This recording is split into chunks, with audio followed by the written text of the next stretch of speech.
What's happening, y'all? It's Josh from Drive the Coast. We're sitting here in the showroom in Santa Rosa Beach, Florida. An absolutely beautiful day to be sitting amongst 50s, 60s, and 70s classic cars.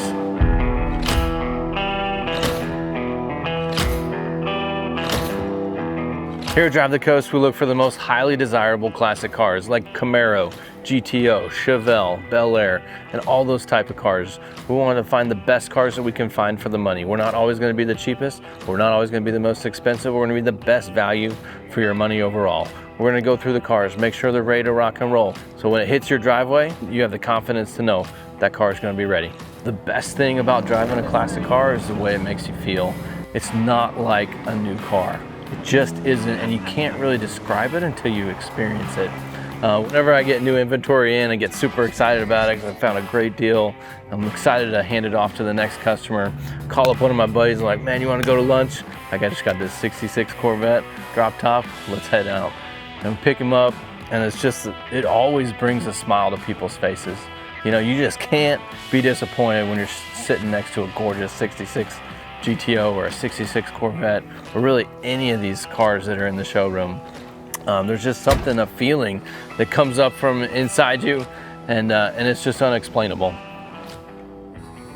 I started in the classic car business when I was actually working a corporate job. And so I've always been a toy guy. You know, in college I bought like sailboats and fixed them up and flipped them. I bought some hovercrafts and fixed them up and flipped them. And then I bought a 23 Model T T-Bucket. So that's a hot rod car. They take a 23 Model T, put it on a square frame with a big exposed motor in the front, big tires in the back, and man, that thing absolutely ripped.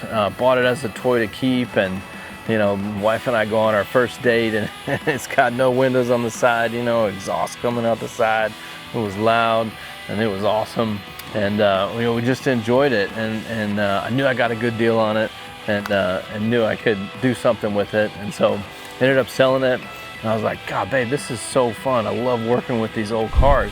And so let's buy another one. So we bought another one and started clearing out the garage a little more. And then I bought two, and I had two cars, and then we had two in the driveway.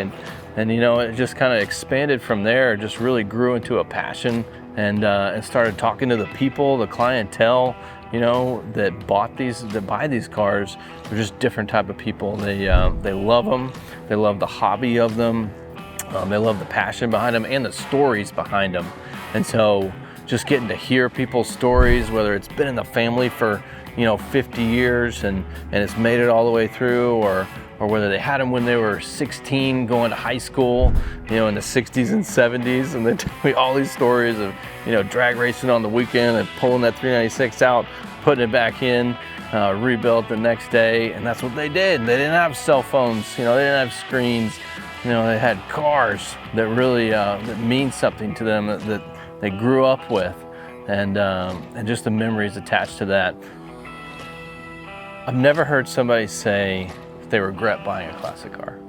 I've always heard somebody say, I wish I would have done it sooner. And where that comes from is that when you experience driving that classic car wherever you drive, whether it's on the beach over here, or whether you're in the mountains of Colorado, the Blue Ridge Mountains in North Carolina, or down Highway 1 in California, wherever you drive, there's something incredible about the experience of getting behind something old, something that was made with just real thought out craftsmanship, little details in the chrome and in the trim, whether it's that old speedometer kind of doing this a little bit, or that fuel gauge kind of bouncing around. There's just little things about that classic car that brings back those emotions. At the end of the day, life is short, and we want to make the most of the time that we have here. And my advice to you, buy the car and get out there and drive.